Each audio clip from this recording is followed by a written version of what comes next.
Bonjour, c'est Vincent, bienvenue sur Leadershift. Cette semaine, objectif croissance. Pas objectif lune, comme dans Tintin, pour les plus vieux d'entre nous, mais objectif croissance. Pourquoi ? J'étais en cours cette semaine, et puis une vingtaine de personnes, ça interagit, ça pose des questions, mais en particulier une petite nana, qui était là, beaucoup dedans, prend beaucoup de notes. Vous voyez dans les yeux des gens, ils sont vraiment là, ils sont tout avec vous. C'est trop mignon. Et puis, à la pause, elle me dit, dites, vous connaissez quelque chose en statistique ?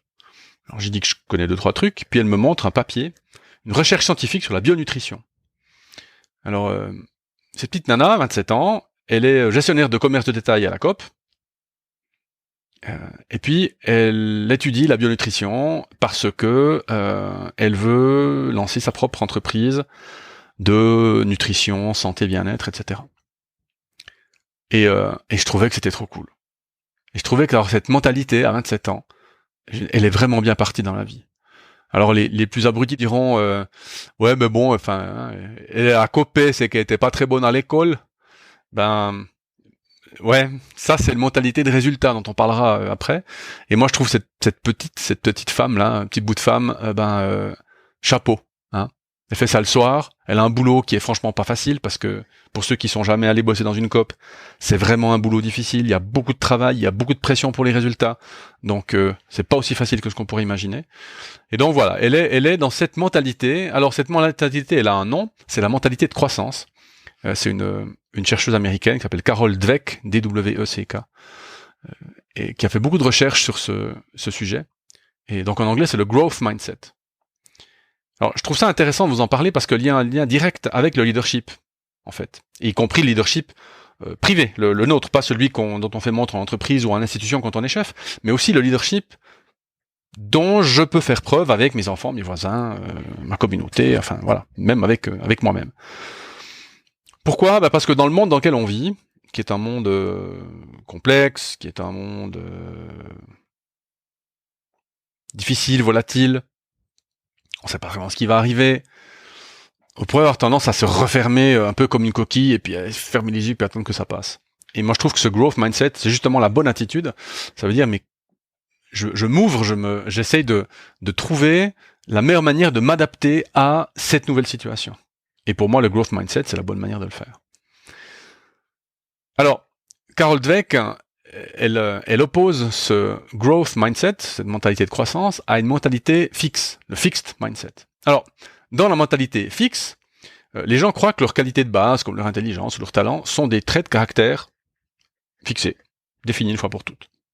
Donc, ils passent plutôt leur temps à documenter toutes ces qualités plutôt qu'à les développer. Ça veut dire quoi documenter ? Ça veut dire prouver. Ça veut dire prouver que je suis déjà intelligent, fort, machin, etc. Ils vous disent qu'ils font 200 pompes par jour, ils vous disent qu'ils ont un Q825, ils vous disent qu'ils ont fait une certification machin, enfin, hein.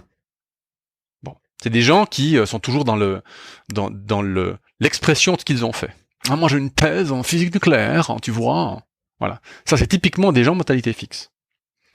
Vous avez des gens qui sont en mentalité croissance et qui croient que leur capacités de base peuvent se développer avec un petit peu de persévérance, du travail. Alors certes, il faut un petit peu de capacité à la base, mais c'est souvent qu'un point de départ. Et donc avoir cette vue, bah oui, c'est une croyance, hein, mais c'est comme l'autre, génère une espèce d'amour de l'apprentissage, puis une résilience par rapport à l'extérieur qui est essentielle si on veut accomplir des choses dans sa vie. Donc cette idée de growth mindset, moi je trouve qu'elle est vraiment vraiment puissante, et c'est un mindset, c'est un état d'esprit, c'est une mentalité. C'est pas une vérité, ça n'existe pas dans la vie, dans la réalité. C'est un état d'esprit. Alors j'ai fait un petit résumé des deux états d'esprit. Un objectif. Un objectif pour quelqu'un qui a une mentalité fixe, c'est d'avoir l'air. Avoir l'air ce que vous voulez. Fort, intelligent, beau, etc. Un objectif pour quelqu'un qui est en mentalité croissance, c'est plutôt apprendre. Un challenge en mentalité fixe, c'est une menace. Ah bah évidemment, ça menace l'ordre établi, ça menace ce que je suis déjà. Pourquoi est-ce que je devrais accepter un challenge ? Alors qu'évidemment, en croissance, c'est une opportunité. C'est quelque chose qui va peut-être me permettre d'apprendre quelque chose. Une faiblesse, mentalité fixe, faut les cacher. Pour la même raison. Surtout pas dire, mon Dieu. Alors que, en croissance, on peut les explorer, ces faiblesses. Parce que d'une faiblesse, on peut apprendre quelque chose. Pour le futur. Par exemple, on vous accuse d'être pinailleur. Ouais, bon, allez, d'accord. On m'accuse d'être pinailleur. Bon, c'est vrai, je suis pinailleur. Bon. Est-ce que derrière cette faiblesse se cacherait une force? En fait, oui. Quoi, par exemple? L'amour de la précision. Puisque une faiblesse peut être une force qui s'exprime d'une mauvaise manière, ou qui est une force qui est trop sollicitée.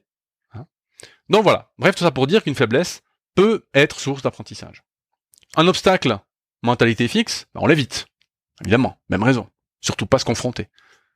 Mentalité de croissance, on va gérer l'obstacle. On va vouloir s'y confronter, justement. Peut-être pas le surmonter, peut-être qu'on n'y arrivera pas, mais on apprendra quelque chose dans le processus. Une critique, mentalité fixe, on va l'ignorer.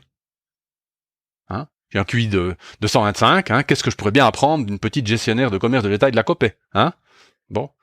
Une critique, croissance, prendre en compte. Prendre pour soi, se dire qu'est-ce que je peux en faire. Le succès des autres, mentalité fixe, je vais l'envier. Ça, c'est un excellent moyen de diagnostiquer dans quel type de mentalité vous êtes.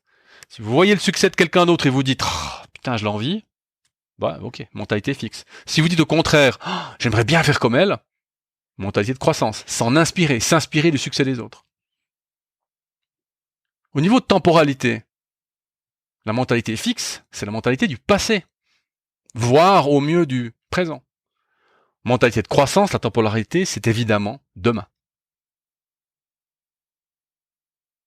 Alors, si vous êtes convaincu, qu'est-ce que je peux faire pour la développer chez moi, cette mentalité de croissance, ou la développer chez d'autres personnes?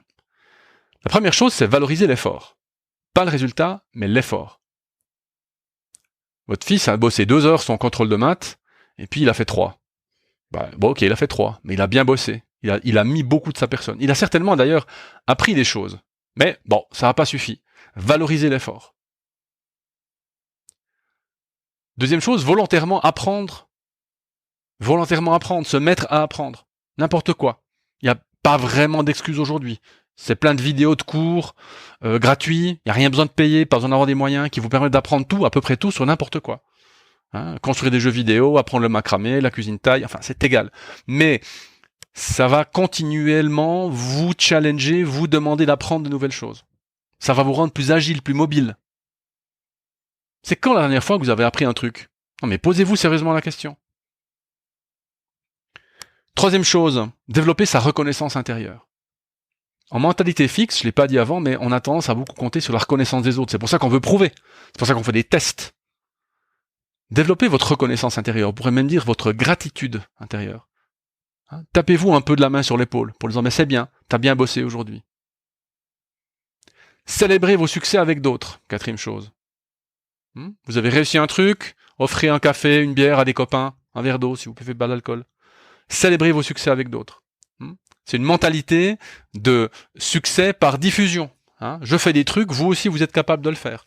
Et je partage ma reconnaissance et ma gratitude avec vous.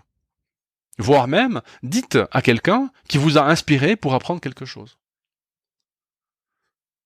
Cinquième chose, focalisez-vous sur la croissance, pas sur la vitesse. Ce qui est important, c'est d'avancer, pas d'aller vite.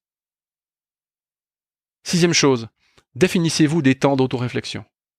Définissez-vous des temps dans votre journée, dans votre semaine, où vous allez regarder en arrière, puis vous dire, mais qu'est-ce que j'ai fait, qu'est-ce que j'ai appris, qu'est-ce qui est arrivé? Pour que, tiens, faudrait peut-être que j'apprenne à. Tiens, qu'est-ce que je peux apprendre de cette situation? Qu'est-ce que je peux y faire?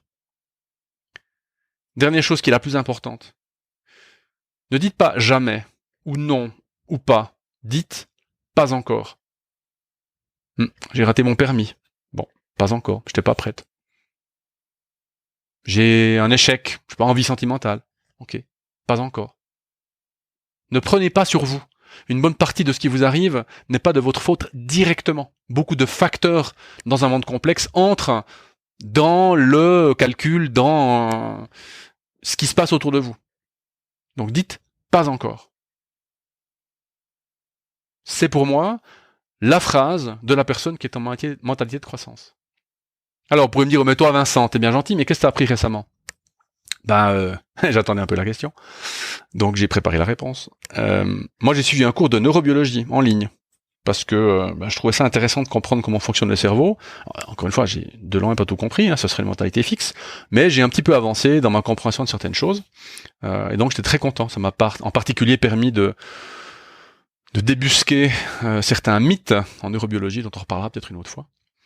Je suis aussi en train de suivre un autre, en design organisationnel, ça plutôt pour mon consulting, ça.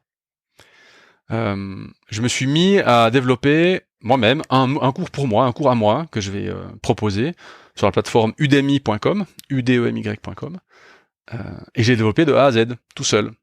Alors j'ai procrastiné un bon moment avant de le faire, mais je me suis dit de toute façon qu'est-ce que tu risques, et puis j'y suis allé étape par étape, ça m'a pris je sais pas 20 ou 30 heures, et donc je l'ai fait, voilà, et donc j'étais super content. Donc je vous le dis aussi pour partager ça avec vous. Et puis je me dis, il y a encore peut-être un petit peu au niveau neurosciences, quelque chose que j'aimerais approfondir, donc je suivrai peut-être encore un autre petit cours, mais peut-être d'ici la fin de l'année ou l'année prochaine. Bon, puis vous alors, vous allez prendre quoi de nouveau? Une langue? Vous allez faire de la danse? Vous allez commencer un sport? Hein? C'est vraiment possible, et à tous âges. La mentalité de croissance, c'est vraiment quelque chose qui va vous aider à continuer, à être adapté, à être agile dans ce monde qui change, et normalement, ça devrait même vous aider à être peut-être un petit peu plus heureux. Sur ce, à la semaine prochaine, à bientôt, ciao.